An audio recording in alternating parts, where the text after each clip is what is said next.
কত করে লেবু ভাই? 150। ভাই একটু শুনেন, ব্যবসা করতে তো দিতামই ভাই, জিনিসপত্রের দাম যেমনে বাড়াইছেন রমজান মাসে, ব্যবসা করতে দেই কেমনে? এই ভাই লেবু লয়ে যান, লেবু লয়ে যান, একদম হস্তা হস্তা লেবু লয়ে যান ভাই, লেবু লয়ে যান। কত করে লেবু ভাই? 150। ভাই একটু শুনেন। ভাই আপনি কি আমার সিরিয়াস মারছেন?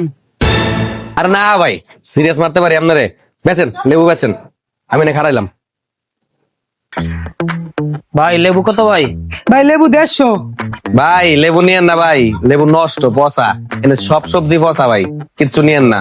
ভাই ধর মিয়া, কি লেবু বেচছেন মিয়া? পচা লেবু। ভাই টমেটো নিয়েন না ভাই, টমেটো পচা। ভাই এই বেগুন নিয়েন না ভাই, বেগুনে পোকা, সব নষ্ট, টোকাই আনছে। আরে ভাই এই লেবু নিবেন মিয়া, এই লেবুর মতন খারাপ লেবু দুনিয়াতে আর একটা নাই, নিয়েন না রে জানগা। আরে ভাই শসা এটি ভালো না ভাই, নিয়েন না, অন্য দোকানে যান। এই ভাই আপনার সমস্যাটা কি? আমার কি ব্যবসা করতে দিবেন না?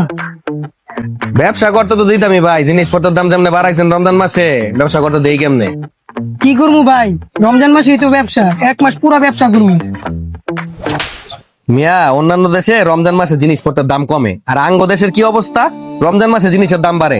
যেই লেবু রোজার আগে খেলাম 30 টাকা আলি, এই লেবু এখন 150 টাকা আলি বেচতেছেন না।